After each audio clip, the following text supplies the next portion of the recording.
কি আমার জন্য মায়া হয় না? একটা নেকি লাগবে, নেকিটা দে না, আমাকে তো জাহান্নামে ফেলে দিবে।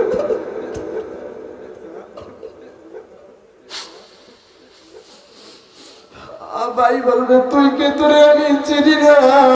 কিয়ামতের ময়দানে মানুষ দিশেহারা হইয়া যাইবে, শেষ পর্যন্ত দৌড়ে মায়ের কাছে যাই বলবে, মা দুনিয়াতে সুখে দুঃখে তুমি আমার পাশে ছিলা গো মা।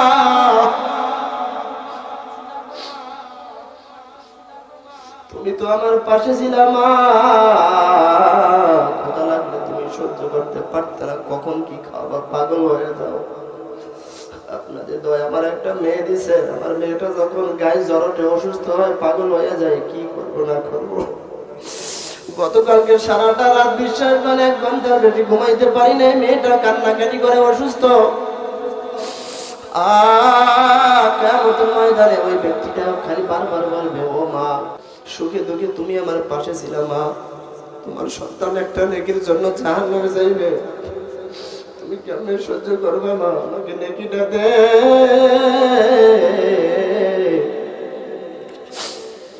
ইমাম গাজ্জালী রাহমাতুল্লাহ আলাইহি বলেন, মা সুরে ডাক দিয়ে বলবে, কে গো তুমি? মা মা বলিয়া ডাকো, দুনিয়াতে আমার পুত্র সন্তান নাহি ছিল।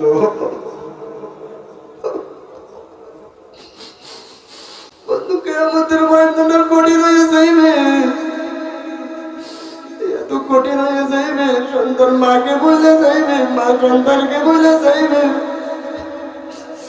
সূরাতুল লোকমানের 33 নম্বর আয়াতের মধ্যে আছে, কিয়ামতের ময়দানে বাবা সন্তানের উপরে আসবে না, সন্তান বাবার উপরে আসবে না, ছেলে মেয়ের উপরে আসবে না, স্বামী স্ত্রীর উপরে আসবে না,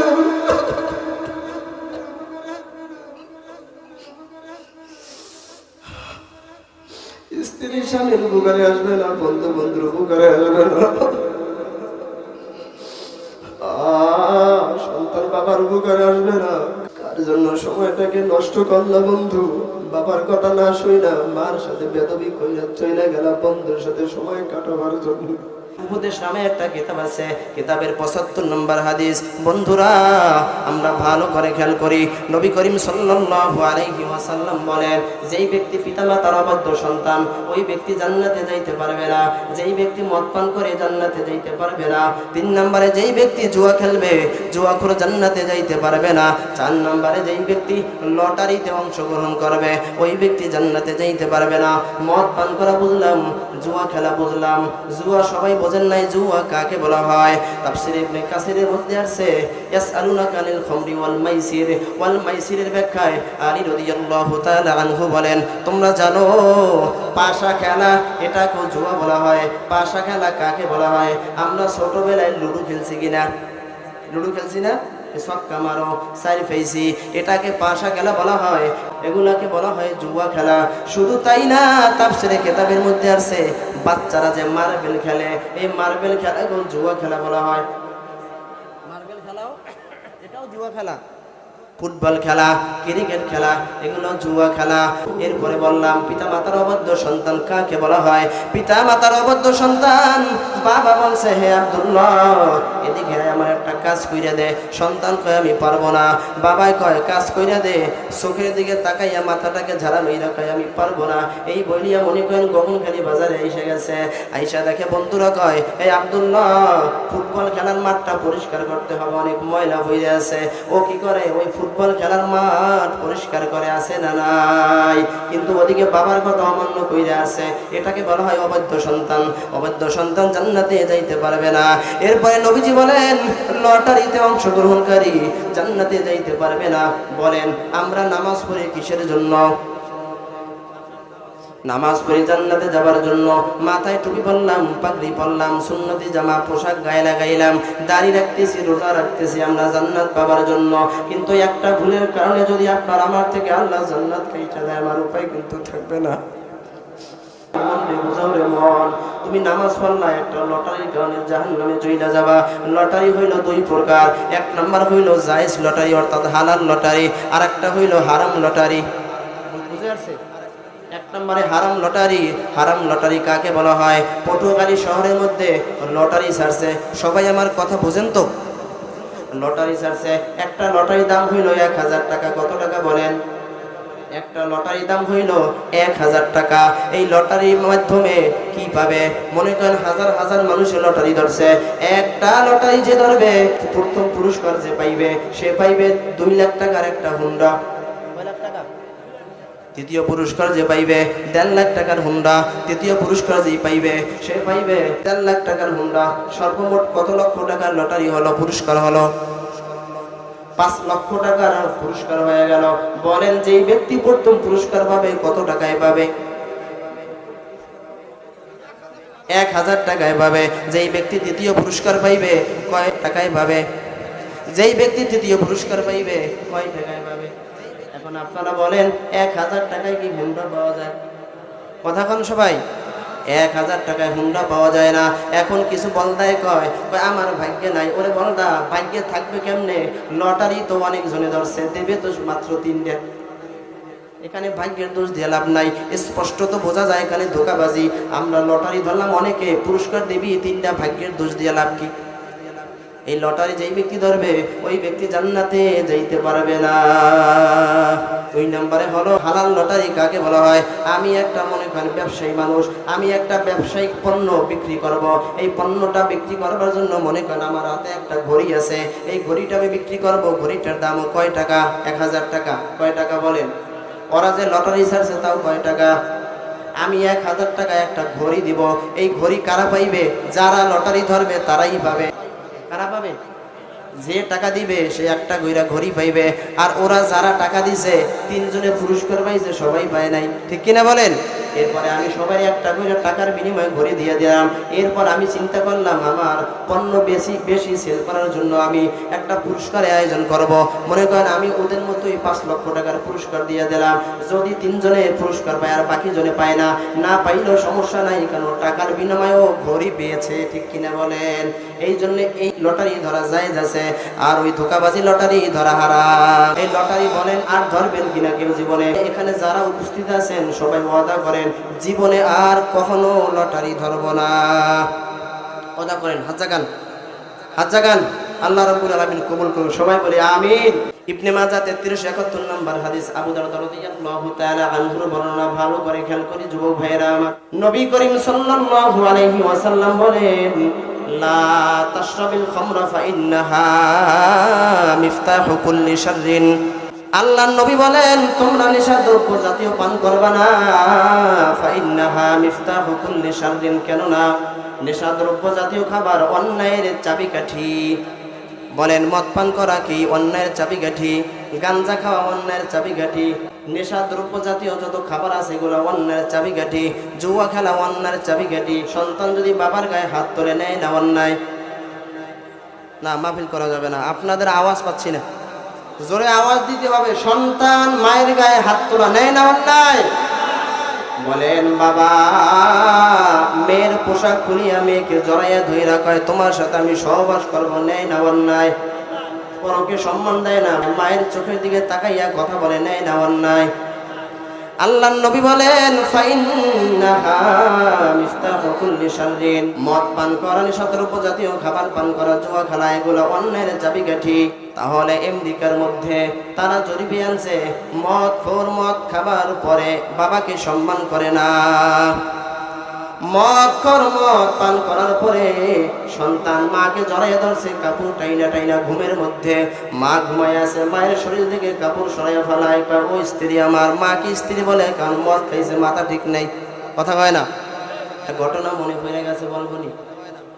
কথা কয় না? 2 পাগলায় মদ খাইছে ঢাকা শহরে 2 বিল্ডিং এর চিপাই বইরা। মদ খাবার পরে এক বন্ধু একটারে কয় ল বিল্ডিং একটা পাইছি, ঠেললে বাড়িতে নিয়ে যাব। এখন মদ পান করার পরে বিল্ডিং ঠেলা ধরছে, 2 হাত দিয়া ঠেলতে ঠেলতে কতক্ষণ পরা এক বন্ধু আর এক বন্ধুরে কয় বন্ধু কত দূর আইছো? কয় কাজ হয়েছে। কয় কি? কয় বিল্ডিং ঠেলা বাড়ির দরজায় নিয়ে আইছি। কোন কারণে? মদ খাইছে, মাথা ঠিক নাই। এই জন্য নবীজি আমার বলেন, লা তাশরাবিল খামরা ফাইন্নাহা মিফতাহু কুল্লি শাররিন, খবরদার তোমরা মদ পান করবে না, কারণ মদ পান করলে মদ পানের মাধ্যমে অন্যায় বেড়ে যায়। এই জন্য যেই দেখবেন যেই সন্তান মদ পান করে, ওই বাবাকে জিজ্ঞাসা করবেন তুমি কেমন আছো, বলবে আমি ভালো না। কেন? সন্তানটা উল্টা পাল্টা চলাফেরা করে। আপনি ওই স্ত্রীকে জিজ্ঞাসা করবেন, ও বোন আমার, বলো তুমি কেমন আছো, বলবেন না না ভালো নাই। বলে কেন? কয় স্বামী আমার রাত্রেবেলায় মদ খাই, আমাকে উল্টা পাল্টা বিটায়। উপদেশ নামে একটা কিতাব আছে, এই কিতাবের 100 নম্বর হাদিস, আর নবী সাল্লাল্লাহু আলাইহি ওয়াসাল্লাম لا يبيتن قوم من هذه الأمة على طعام وشراب لهو فيصبح قد مسكوا قردة وخنازير। আল্লাহর নবী বলেন, আমার উম্মতের মধ্যে এক সম্প্রদায় হবে, তারা রাত্রে বেলায় মদ পান করবে। মদ পান করার পরে এরা আনন্দ ফুর্তিতে রাত্রটা কাটাইয়া দিবে। রাত্র কাটাবার পর সকালবেলা তাদের চেহারা হবে শূকর এবং বানরের মতো। জোরে বলি না নাউযুবিল্লাহ। মদ পান করলে রাত্রেবেলায় মদ পান করবে, আনন্দে কাটাবে, সকালবেলা চেহারা হবে শূকর এবং বানরের ন্যায়। এর ব্যাখ্যা কি? মুহাদ্দিসে কেরাম বলেন, ভালো করে খেয়াল করি। আপনি বলবেন আমার ছেলে তো মদ পান করে, আমার ভাইয়ের ছেলে তো মদ পান করে, তার চেহারা তো শূকরের মতো হয় নাই। মুহাদ্দিসে কেরাম বলেন, যেই ব্যক্তি রাত্রেবেলায় মদ পান করবে, নেশাদ্রব্য পান করবে, আনন্দে রাত্রবেলা কাটাইবে, তার চেহারা শূকরের মতো হবে। শূকরের মানে ব্যাখ্যা হইল দুইটা। কয়টা বলেন? 1 নাম্বার ব্যাখ্যা, হয়তো ওর চেহারা শূকরের মতোই হয়ে যাবে। 2 নাম্বার ব্যাখ্যা হইল, হয়তো তার চেহারা শূকরের মতো হবে না, ও হালাল হারাম চিনে খাইবে না। মনে করেন আমাদের গগনখালীর বাজারে একটা মরক পইরা আছে, একটা গরু মারা পইরা আছে। গরু মারা পইরা এই গরুটা পছন্দ ধরছে। বলেন এইটা কি আপনার আমার জন্য খাওয়া হারাম না হালাল? হারাম জিনিস, কিন্তু কুকুরে খাবে। কুকুরে খাবে না? কথা কয় না, কুকুরে খাবে না। কিন্তু মরা গরু আপনি খাবেন? আপনি আমি খাবো না, কিন্তু কুকুরে খাবে। এই জন্য হাদিসের মধ্যে আছে, মরা গরু হারাম, তোমার জন্য খাওয়া জায়েজ নাই। মদ খাওয়া হারাম, তুমি মদ খাইছো, এই জন্য তোমার সাথে শূকরের সাথে তুলনা করা হয়েছে। কেন? কয় মুসলমান তো হারাম খাইতে পারে না, হারাম খাইবে কুকুরে। ইবনে মাজার মধ্যে আছে 3377 নম্বর হাদিস, বলেন নবী সাল্লাল্লাহু আলাইহি ওয়াসাল্লাম, আল্লাহর নবী বলেন, যেই ব্যক্তি নেশাদ্রব্য জাতীয় খাবার পান করবে, এই ব্যক্তি যদি মাতাল হয়ে যায় 40 দিন পর্যন্ত তার নামাজ কবুল হইবে না। কতদিন বলেন? ওই অবস্থায় যদি সে মারা যায়, আল্লাহ তাকে জাহান্নামে ফেলাইয়া দিবেন। আর যদি ওই ব্যক্তি 40 দিনের মধ্যে তওবা করে, আল্লাহ তাকে মাফ করে দিবেন। আর যদি ওই ব্যক্তি মদ পান করার পরে আল্লাহর কাছে মাফ চাইছে, মাফ চাওয়ার পরে আবারও মদ খাইছে, তাহলে আল্লাহ কিয়ামতের ময়দানে তাকে রদগতুল খাবার খাওয়াবেন। সাহাবীরা প্রশ্ন করলেন, নবীজি রদগতুল খাবার কাকে বলা হয়? আল্লাহর নবী বলেন, রদগতুল খাবার হইল জাহান্নামীদের শরীর থেকে নির্গত রক্ত এবং পুষ তাদেরকে খাওয়ানো হবে। এ বন্ধু, এখন চিন্তা করো, তোমার ভাই যদি মারা যায়, তোমার ভাই মারা গেলে ভাইয়ের শরীর যদি পশম ধরে, এই পশমওয়ালা শরীর থেকে যদি রক্ত পুষ পড়ে, তুমি কি খাইতে পারবা? কথা বল, খাইতে পারবা? সালাসাতুল্লাহ ইয়াদখুলুনাল জান্নাতা আবাদা। নবীজি আমার বলেন, 3 শ্রেণীর লোক জান্নাতে যাইতে পারবে না। কত শ্রেণীর লোক বলেন? সবাই আরো জোরে বলেন। 3 শ্রেণীর লোক জান্নাতে যাইতে পারবে না। 1 নম্বরে মুদমিনুল খামরি, যেই ব্যক্তি মদ পান করবে, ওই ব্যক্তি জান্নাতে যাইতে পারবে না। 2 নম্বরে মিনান নিসা, বাবাই মাইয়ারে একটা ক্যাপ কিনা দিছে, প্রাপ্তবয়স্ক মাইয়ারে। বাবা মেয়েকে কি পরায়? বাবা মেয়েকে জিন্সের প্যান্ট পরায়, আছে না নাই? যেই মেয়েরা পুরুষের মতো ভেষাল ধরে জান্নাতে যাইতে পারবে না। বুঝে আসছে? আল্লাহ রে কোন দুনিয়ায় পাঠাইলা আমারে, ও আল্লাহ রে কোন দুনিয়ায় পাঠাইলা আমারে। বর্তমানের মাইয়া পোলার সমান সমান মাপ, লম্বা চুল কাটিয়া মাইয়ায় মাথায় পড়ছে ক্যাপ, ঠিক কিনা বলেন? আল্লাহ রে কোন দুনিয়ায় পাঠাইলা আমারে, জিন্সের প্যান্ট শার্ট পরিয়া রাস্তা দিয়া যায়, পোলা না মাইয়া তারে চেনা বড় দায়। আছে না নাই?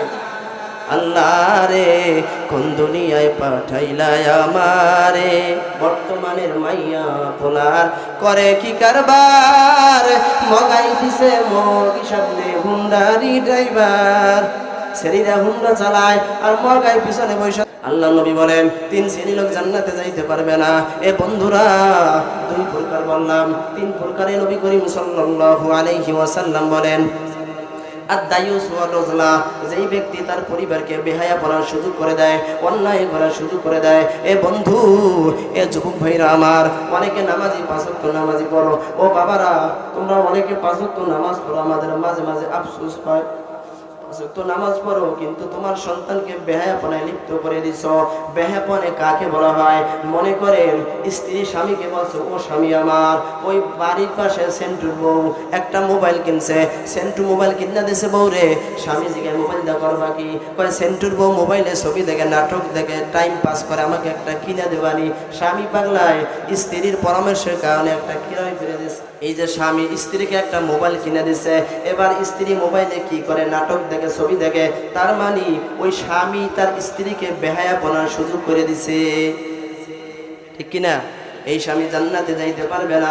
বাবা নামাজি, টাকার জোরে হজ করে আসছে, টাকা আছে তো হজ করে আসছে, টাকার জোরে হজ করা যায় কিন্তু পর্দা করা যায় না। টাকার জোরে হজ করা যায়, মিথ্যা কথা বলা থেকে বেঁচে থাকা যায় না, ঠিক না ভাই? বাবার টাকা আছে, টাকার জোরে হজ করে আসছে, মেয়ে কলেজে যায় বোরকা ছাড়া, কিছু কয় না। তার মানে বাবা মেয়েকে বেহায়াপনার সুযোগ করে দিছে। এই বাবা জান্নাতে যাইতে পারবে না। সালাসাতুল্লাহ ইয়াদখুলুনা জান্নাতা আবাদা, নবীজি আমার বলেন 3 শ্রেণী লোক জান্নাতে যাইতে পারবে না। তোমরা বেহায়াপনার সুযোগ কইরা দিও না। ঘরের মধ্যে সন্তান একটা বক্স আইনা গান বাজাইতেছে, বাবা কিছু কয় না। আমি অনেক ভাইদেরকে বলি, আপনার সন্তান ঘরে বক্স বাজায়, কিছু কর না? কই শোনে না। কই আপনার সন্তান নামাজ যায় না, কিছু কর না? কই শোনে না। আসলে আমি বলবো আপনারা বলেন না, আমি বলি আপনি কিরম কইছেন? কয় আমি ভোলারে কইলাম বক্স বাজাইস না। আমি কেউ শোনে নাই? কয় না শোনে নাই। আমি বললাম আপনি যে বলছেন বাবা বক্স বাজাইস না, এ বলাই হবে না। বলা হয়? কয় নামাজ পড়তে কইছেন?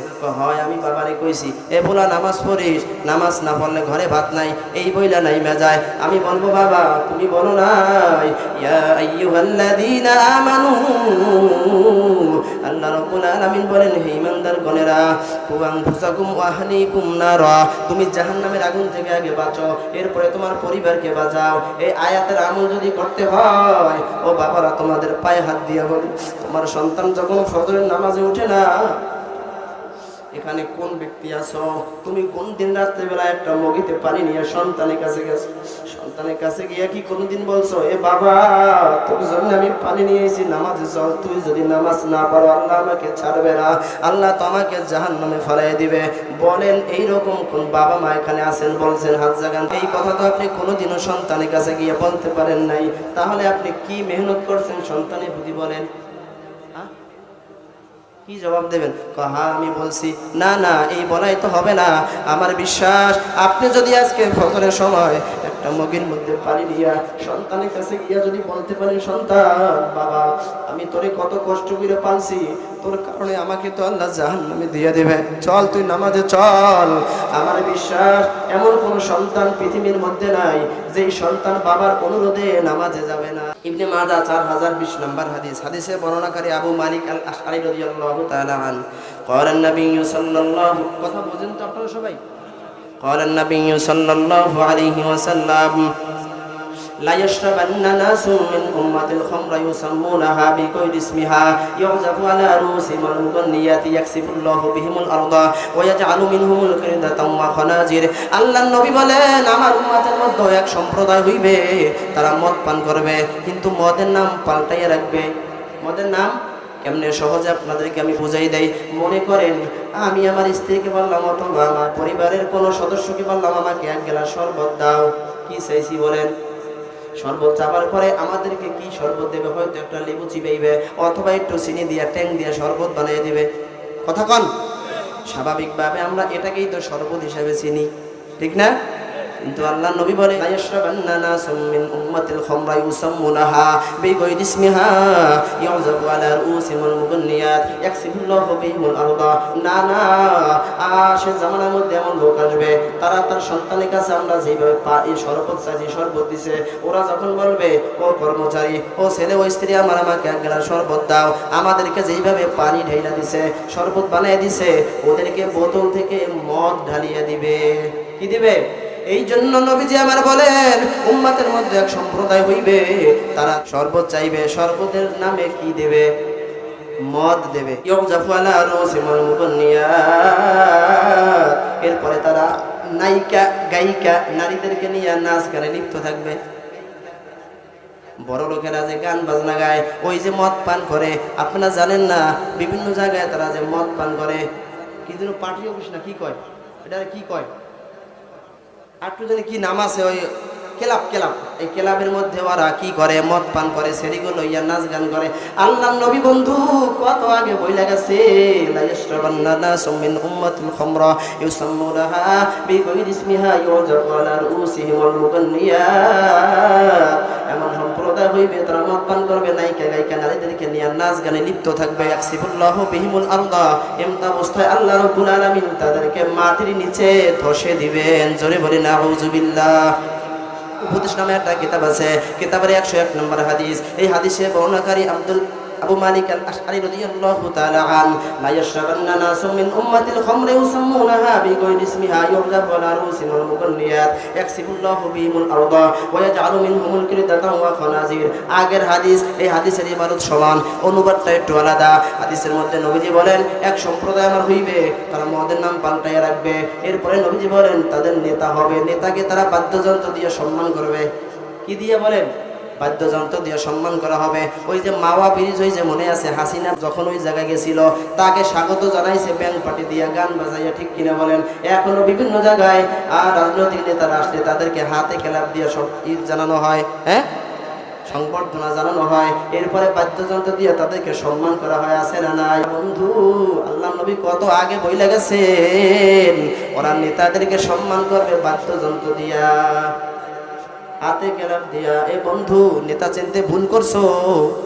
আর আমরা এমন নেতা পাইলাম, তোমার নেতা দেখো নামাজ পড়ে না, কথা কয় না। আমি এমন একটা নেতা পাইলাম, শাইখে চরমনাই, নিজে নামাজ। তুমি কেমন নেতার পিছনে করো বন্ধু? এখানে আমার অনেক বন্ধুরা আছে, একই সাথে লেখাপড়ি করছি এই দাখিলে মাদ্রাসায়। এ বন্ধুরা তুমি কেমন নেতার পিছনে ঘোরো, যেই নেতা খাড়াইয়া প্রস্রাব করে? আমি কেমন নেতার পিছনে ঘুরি, যেই নেতা আমার সুন্নাহ তরিকায় প্রস্রাব করে, শাইখে চরমনাই, কথা বলেন। এ বন্ধু তুই কেমন নেতার পিছনে ঘুরলি? তোর যেই নেতা নামাজ তো পড়া দূরের কথা, নামাজের কাছেও যায় না, ইমামতি করবে কোন সময়? আমার নেতা তো ইমামতি করে, তোর নেতা নামাজি হয় না, ইমামতি করবে কোন সময়? আমি কেমন নেতার পিছনে ঘুরি জানো?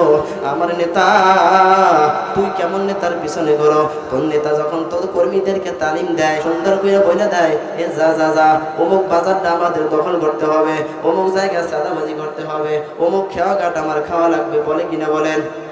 এ বন্ধু কোন নেতার পিছনে ঘুরলি? আমি শাইখে চরমনাই এমন একটা নেতা পাইলাম, আমার নেতা যখন আমাদেরকে তালিম দেয়, গায়ে হাত দিয়ে কয়, বাবারা খবরদার গুনাহ করিস না, নামাজ পড়িস, 5 ওয়াক্ত নামাজ পড়িস, বাবা মায়ের সাথে ভালো আচরণ করিস। বলেন বাবা মার সাথে আচরণ করা ভালো না খারাপ? এ ভালো নির্দেশ আমার শাইখে চরমনাই দিছে। আর তোর নেতাই কি করে? দিনের বেলায় কয় চাঁদাবাজি করে, রাত্রে বেলায় ভাগাভাগি করে। আর আমার নেতা কি করে? দিনের বেলায় কত ব্যস্ততা, রাত্রে বেলায় আমার মালিকের সামনে দাঁড়াইয়া নামাজে দাঁড়াইয়া যায়, তাহাজ্জুদে। জোরে বলেন ঠিক কিনা? গায়ের মধ্যে জ্বললে কাজ হবে না। হুজুরের চরমনাই কথা বলে কেন? আরে চরমনাই কথা কেনই না বলবো না? আমার শাইখ তো একজন হক্কানি আলেম, ভালো মানুষের কথা কেনই বা বলবো না? তুই তো দুশ্মন, দুশ্মনের কথা আমিও বা কেন বলবো না?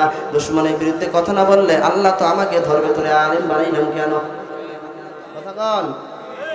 এ বন্ধু যেই কথা বলতেছিলাম, নেতাদেরকে বাদ্যযন্ত্র দিয়ে সম্মান করা হয়, নেতাই যে হাতে ক্লাব মার, বলে কিনা? আর আমার শাইখ আমাদেরকে বলে খবরদার ক্লাব দিবি না, এগুলো শয়তানের কাজ। নবীর সুন্নাহ তরিকায় কয় মারহাবা। জোরে বলেন মারহাবা। এই জন্য মদ পান ছেড়ে দেওয়া লাগবে, লাগবে কিনা বলেন? গাঞ্জা বেশি বেশি খাবো, খাবেন না? না ছেড়ে দেবেন? বুখারী শরীফে 5590 নম্বর হাদিস, লা ইয়াকুনান্না মিন উম্মতি আকওয়ামু ইস্তাহিল্লুনাল হুরা ওয়াল হারিরা। আল্লাহর নবী বলেন, এমন সম্প্রদায় আমার হবে, এই সম্প্রদায়রা রেশমি কাপড়, গান বাদ্যযন্ত্র এগুলোকে হালাল মনে করবে। কি মনে করবে? কথা কন, কি মনে করবে? এই জন্য দেখবেন, আমি যখন আরো ছোট ছিলাম, এলাকায় ছিলাম, ওই যে মোল্লাবাড়ি আছে না, স্কুলওয়ালা মোল্লাবাড়ি, কিন্তু গান হইতো। হ্যাঁ, ওই সময় যারা গান গায় তারা বলতো একদল মোল্লারা আছে গান হারাম, কোন জায়গায় লেখা আছে। তখন আমি ওই সময় আমার একটা খেয়াল থাকতো সব সময়, এইটা বলতাম আসলে হুজুরেরা তো ভালো, যেহেতু তারা গানে যায় না, গানও গায় না। ওই সময় আমার মধ্যে একটা ধারণা ছিল। আর এখন তো কোরআন হাদিস পড়ে দেখি আসলেই তো কোরআনেই আছে গান বাদ্যযন্ত্র হারাম। দলিল দেব, সামনে সবাই বসেন। আপনাদের অনেক সময় অনেক জায়গায় বলা হয়, কিছুদিন আগে এক ব্যক্তি বাউল শিল্পী আমারে কয় গান বাদ্যযন্ত্র হারাম, কোথায় লেখা আছে? আমি তো মিঠু মিঠু হাসি, আরে প্রশ্ন করো, গান বাদ্যযন্ত্র হারাম কোন হাদিসে নাই? আমি কই বেটা, ওরম অনেক হাদিস আমার সিনের মধ্যে আছে, আপনাদের দোয়ায় জোরে বলেন নারায়ে তাকবীর। কি কয়টা গান বাদ্যযন্ত্র হারাম কোথাও নাই? কে বলছে নাই? লা ইয়াকুনান্না মিন উম্মতি আকওয়ামু ইস্তাহিল্লুনাল হুরা ওয়াল হারিরা। আল্লাহর নবী বলে, আমার সম্প্রদায়ের মধ্যে একদল সম্প্রদায় হবে, তারা হালাল মনে করবে গান বাদ্যযন্ত্রকে। এই জন্য কিছু মানুষ কয় গান গাওয়া হালাল, কয় কিনা বলে। এই জন্য বন্ধু, হাদিস সম্ভার নামে একটা কিতাব আছে, 1576 নম্বর হাদিস, আবু হুরায়রা রাদিয়াল্লাহু তাআলা আনহু বর্ণনা, ইয়াকুনু ফি আখিরিজ জামানি দাজ্জালুনা কাযাবুনা ইয়াতুলাকুম মিনাল আহাদিস। আল্লাহর নবী বলেন, তোমাদের সামনে শেষ জামানায় একদল ধোঁকাবাজ হবে। কি হবে বলেন? একদল ধোঁকাবাজ তোমাদের সামনে আসবে, এক মিথ্যাবাদী হইবে, মিথ্যাবাদী এমন কথা বলবে, ইয়াকুনু ফি আখিরিজ জামানি দাজ্জালুনা কাযাবুনা ইয়াতুলাকুম মিনাল আহাদিস। এমন এমন কথা বলবে, তুমি তো দূরের কথা, তোমার বাপ দাদারাও সরে নাই। এমন এমন কথা বলবে, কয় কেমন কথা? দেখবেন সিগারেট খুলে জিগাইলে কয় সিগারেট কয় মাকরু। কি কয়? এ বলদা, মাকরু কাকে বলে জানো? মাকরু কয় বলকার জানো, তুই তো জানো না, তাই তুই কেমনে কইলি সিগারেট কয় মাকরু? ওই যে নবী যে আমার বলে গেছে, ইয়াকুনু ফি আখিরিজ জামানি দাজ্জালুনা কাযাবুনা, এমন সম্প্রদায় হইবে তোদের মাঝে, এমন মিথ্যাবাদী হইবে, এমন এমন কথা বলবে, তোর বাপ দাদারাও শুনে নাই, তুই তো দূরের কথা। বলবে মদ খাওয়া জায়েজ আছে, তার মানে আল্লাহ নবী আগে বলে গেছে ধান্দাবাজদের কথা, এরকম তোদের সামনে বলবে। এমন সম্প্রদায় তোমাদের সামনে এসে বলবে গান গাওয়া জায়েজ আছে, এগুলো হালাল। মোল্লারা কি বোঝে? আল্লাহ নবী আগে বলে গেছে, ইয়াকুনু ফি আখিরিজ জামান, এমন মিথ্যাবাদ তোদের সামনে আসবে, আইসা তোদেরকে ধোঁকা দিবে। যখন এই কথা বলবে, তোরা ওদের কাছ থেকে দূরে সরে যাবি, ওদের কাছ থেকে সতর্ক থাকবি। কে বলছে বলেন? জোরে বলেন, কে বলছে? আল্লাহর নবী বলছেন যে তোরা ওদের কাছ থেকে দূরে সরে থাকবি, আর ওরা মিথ্যা কথা বলবে, তোদেরকে ধোঁকায় ফালাইবে। এখন আল্লাহ নবী কইছে ওদের কাছ থেকে দূরে সরবি। আল্লাহ নবীর কথা মানবো না ওই বাউল শিল্পীর কথা মানবো? উপদেশ নামে একটা কিতাব আছে, 96 নম্বর হাদিস, নবীজি বলেন, ইন্নাল্লাহা তাআলা হারামাল খামরা ওয়াল মাইসিরা ওয়াল কুবা। আল্লাহ নবী বলেন, নিশ্চয়ই আল্লাহ রাব্বুল আলামিন মদ এবং জুয়াকে হারাম ঘোষণা করেছেন। আল্লাহ নবী বলেন, ইন্নাল্লাহা তাআলা হারামাল খামরা ওয়াল মাইসিরা ওয়াল কুবা, মদ জুয়া বাদ্যযন্ত্র আল্লাহ হারাম ঘোষণা করছে। কে ঘোষণা করছে? তো নবী কয় ইন্নাল্লাহা তাআলা হারামাল খামরা ওয়াল মাইসিরা ওয়াল কুবা। নবী কয় আল্লাহ হারাম ঘোষণা করছে, আপনার বাড়ির সামনে বলদায় কয় যে হারাম না, তার কার কথা মানবেন?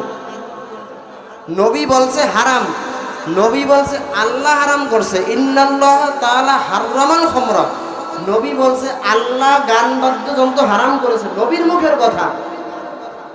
আর ওই বাউল শিল্পী বড়া বিসমিল্লাহ কইতে পারে না ঠিক মতো, কয় বিসমিল্লাহির রহমানির রহিম। আর তুই কও গান বাদ্যযন্ত্র হারাম, কোথায় লেখা আছে? হ্যাঁ, কি বুঝলেন? গান বাদ্যযন্ত্র থেকে আমাদের বেঁচে থাকা লাগবে কিনা বলেন? কথা সবাই জোরে কইেন। এবার আসেন, যারা গান বাদ্যযন্ত্র গায় এরা তো ইনকাম করে, টাকা পয়সা কামাই করে, করে কিনা বলেন? এদের টাকা হালাল না হারাম? আরো জোরে বলেন। কয় হুজুর দলিল দেন। আমি দলিল দেব, তিরমিজি শরীফের 3195 নম্বর হাদিস, লা তাবিউল কাইনাতি ওয়ালা তাশতারুহুন্না ওয়ালা তুআল্লিমুহুন্না। আল্লাহর নবী কয় তোমরা গান বাজনা শিক্ষা দিও না তোমাদের সন্তানদেরকে। এরপর নবীজি বলেন, তোমরা নায়িকা গায়িকা নারীদেরকে ক্রয় বিক্রয় করবা না। কি করবা না? তোমরা তাদেরকে ব্যবসায়ী পণ্য হিসাবে বানাবে না। কথা ভালো করে মনে হয় বোঝেন নাই। তোমরা সন্তানদেরকে গান শিক্ষা দেবা না। গান লা তাবিউল কইনাত, তোমরা তোমাদের সন্তানদেরকে গান বাদ্যযন্ত্র শিক্ষা দেবা না, তাদেরকে ক্রয় বিক্রয় করবা না, ব্যবসায়ী পণ্য হিসাবে বানাবা না। গান বাজনা শিক্ষা দিয়া তাদেরকে অমুক জায়গায় টাকার বিনিময়ে কোথাও পাঠাবা না গান গাওয়ার জন্য। এরপরে নবীজি বলেন ওয়া সামানুহুন্না হারাম, ওদের ইনকামের টাকা সব হারাম। এখন বলবেন হুজুর আপনি এখানে ওয়াজ করতে আসছেন, টাকা নেবেন, এইটা কি হারাম হইবে না? আমি বলবো হ্যাঁ, যদি কোনো বক্তা সব কয় আমাকে 30,000 টাকা দেওয়া লাগবে, না হয় আমি যাব না, হারাম। কি হবে বলেন? আপনি যদি কোন আমি টাকা দেব 2,000, বলেন তাহলে তার বাড়িঘর বেচা লাগে না? আমাদের একটা মানবিক চিন্তা থাকা উচিত তো। আর একটা কথা ভাঙ্গাইয়ে দেয়, এখন বলবেন এই যে হুজুরেরা টাকা নেয়, এটা হালাল হয় কেমনে? এত সহজ কথা, গান গাওয়া হারাম, ওর ব্যবসাও হারাম। আর কোরআনের দাওয়াত দেওয়া হারাম না। কোরআনের দাওয়াত দেওয়া এমনি তো জায়েজ আছে, আল্লাহর নির্দেশ, কোরআনের দাওয়াত দাও, আল্লাহ বলছে না? তাই টাকা হারাম হবে কেন? গান গাওয়াও হারাম, তার টাকাও হারাম, ঠিক কিনা বলেন? আবু দাউদ শরীফের মধ্যে একটা হাদিস আছে, ভালো করে বুঝেন। গান হারাম স্পষ্টভাবে আরেকটা হাদিস দিয়ে দলিল দিচ্ছে আপনাদেরকে। এই দলিল কেন দিচ্ছে? এই সমাজে কিছু উল্টোপাল্টা লোক আছে, আমি শুনতে পাচ্ছি, আছে না নাই? এদেরকে আপনারা সরাসরি পাল্টা জবাব দিবেন, এই হাদিসগুলো মনে রাখবেন, পারবেন না ইনশাআল্লাহ? নাহা আনিল খামরি ওয়াল মাইসিরি ওয়াল কুবাতি ওয়াল গুবাইরি ওয়া ক্বালা কুল্লু মুসকিরিন হারাম। আল্লাহর নবী বলেন মদ পান করা, জুয়া খেলা এবং কুবা এবং গুবাইরা, এগুলো নবীজি নিষিদ্ধ করেছেন। এখন আপনি বলবেন মদ পান করা বুঝলাম, জুয়া খেলা বুঝলাম, কুবা কাকে বলা হয়? কুবার ব্যাখ্যায় মুহাদ্দিসে কেরাম বলেন কুবা অর্থ ঢোল, দম্বুরা, বাদ্যযন্ত্র সবগুলোকে একসাথে কুবা বলা হয়। আরবি ভাষায় কি বলা হয়? কুবার ব্যাখ্যা কি বলেন? বাদ্যযন্ত্র। বলেন এক কথায় বলেন, বাদ্যযন্ত্র। এবং গুবাইরা কাকে বলা হয়? মুহাদ্দিসে কেরাম বলেন গুবাইরা অর্থ একটা নেশাদ্রব্য জাতীয় খাবারের নাম হইল গুবাইরা। এরপরে নবীজি বলেন অকালা কুল্লু মুসকিরিন হারাম, গান বাদ্যযন্ত্র হারাম। আবু দাউদ শরীফে 4924 নম্বর হাদিস, হযরত নাফি রাদিয়াল্লাহু তাআলা আনহুর বর্ণনা। হযরত নাফি রাদিয়াল্লাহু তাআলা আনহু, হযরত ওমর রাদিয়াল্লাহু তাআলা আনহু দুইজন রাস্তা দিয়ে যাচ্ছিলেন। হযরত নাফি রাদিয়াল্লাহু তাআলা আনহু বলেন হঠাৎ করে একটা বাদ্যযন্ত্রের শব্দ পাইলাম। হযরত নাফি এবং হযরত ওমর দুইজন সাহাবী রাস্তা দিয়ে যাচ্ছে, কি শব্দ পাইছে?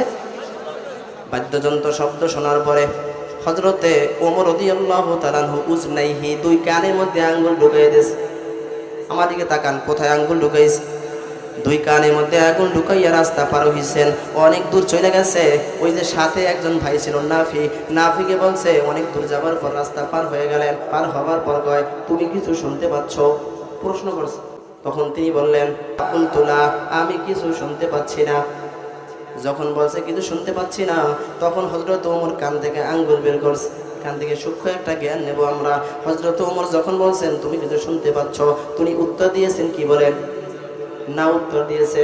যদি নাফি উত্তর দিত হ্যাঁ শুনতে পাচ্ছি, হযরত ওমর হয়তো আরো দূরে যাইয়া কানের থেকে আঙ্গুল বের করতেন, ঠিক কিনা?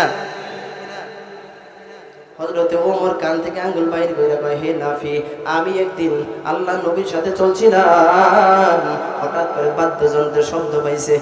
শব্দ পাবার পরে আমি যেইভাবে কানের মধ্যে আঙ্গুল ঢুকাইছিলাম, আল্লাহ নবী এইভাবে কানের মধ্যে আঙ্গুল ঢুকাইছে।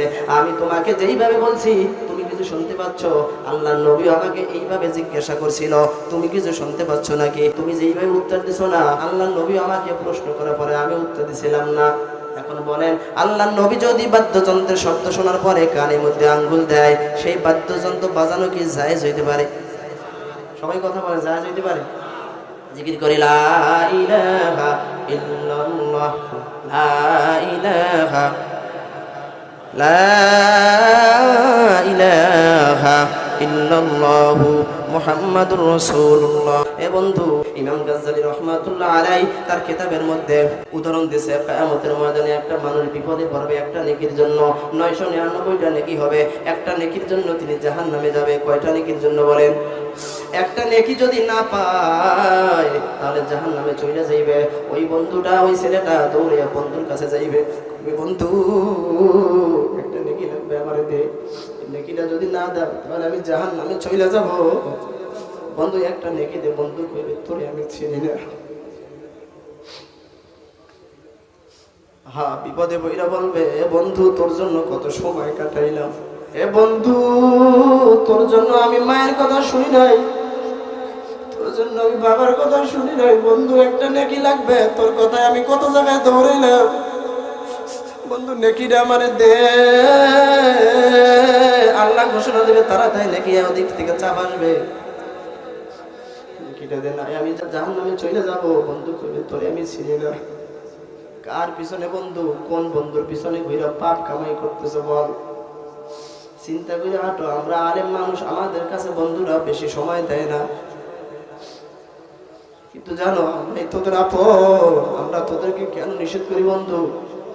কিয়ামতের ময়দানে লোকটা দৌড়াইয়া যাইবে, ভাইয়ের কাছে যাই বলবে ভাই তুই তো আমার ছোট ছিলি, তোরে আমি কত কষ্ট করে লেখাপড়া করাইছি, তোর কি আমার জন্য মায়া হয় না? একটা নেকি লাগবে, নেকিটা দে না আমাকে তো জাহান্নামে ফেলে দিবে।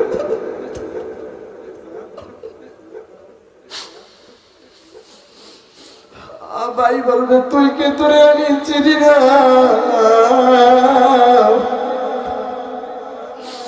কিয়ামতের ময়দানে মানুষ দিশে হারা হইয়া যাইবে, শেষ পর্যন্ত দৌড়ে মায়ের কাছে যাই বলবে মা দুনিয়াতে সুখে দুঃখে তুমি আমার পাশে ছিলা গো মা, তুমি তো আমার পাশে ছিলা মা, ক্ষুধা লাগলে তুমি সহ্য করতে পারতে না, কখন কি খাওয়া পাগল হয়ে যাও। আপনাদের দয়া আমার একটা মেয়ে দিছে, আমার মেয়েটা যখন গায়ে জ্বর ওঠে অসুস্থ হয় পাগল হয়ে যায়, কি করব না করব। গতকালকে সারাটা রাত বিশ্বাস মানে 1 ঘন্টা বেশি ঘুমাইতে পারি নাই, মেয়েটা কান্নাকাটি করে অসুস্থ। কিয়ামতের ময়দানে ওই ব্যক্তিটা খালি বারবার বলবে ও মা সুখে দুঃখে তুমি আমার পাশে ছিলা মা, তোমার সন্তান একটা নেকির জন্য জাহান্নামে যাইবে, তুমি কেমনে সহ্য করবে মা, আমাকে নেকিটা দে।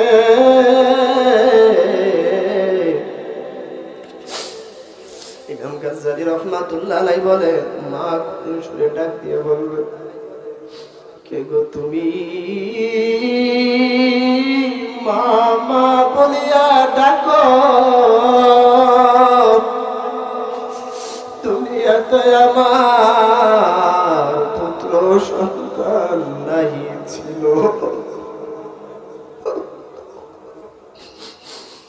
বন্ধু কিয়ামতের ময়দানে কঠিন হয়ে যাইবে, এত কঠিন হয়ে যাইবে, সন্তান মাকে বলে যাইবে, মা সন্তানকে বলে যাইবে। সূরাতুল লুকমানের 33 নম্বর আয়াতের মধ্যে আছে কিয়ামতের ময়দানে বাবা সন্তানের উপরে আসবে না, সন্তান বাবার উপরে আসবে না, ছেলে মেয়ের উপরে আসবে না, স্বামী স্ত্রীর উপরে আসবে না,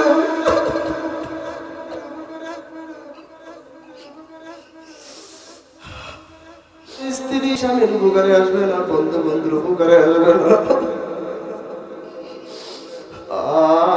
সন্তান বাবার উপকারে আসবে না। কার জন্য সময়টাকে নষ্ট করলা বন্ধু?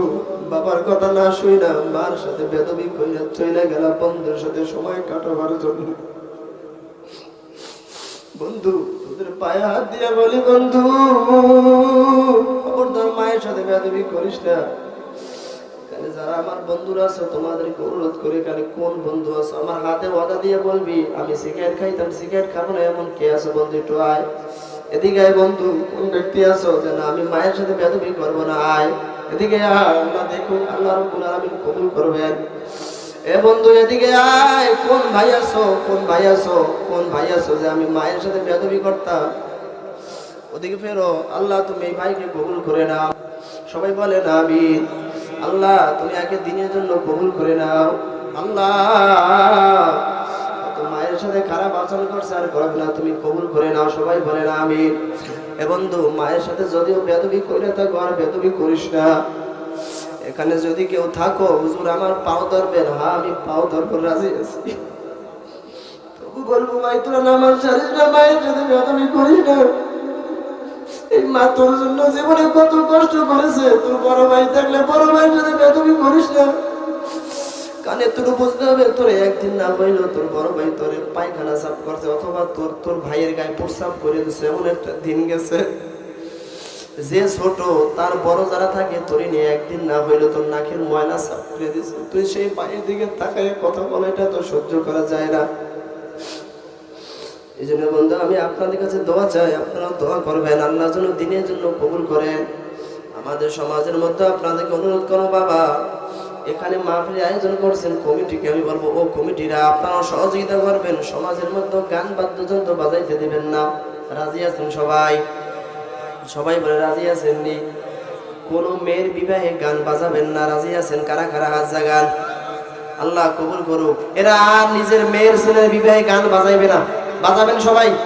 বাজাবেন? হাত নাড়া দেন যে না, গান বাদ্যযন্ত্র বাজাবো না মেয়ের বিবাহেতে। আল্লাহ আল্লাহ আপনি কবুল করে নেন, হাত নামান।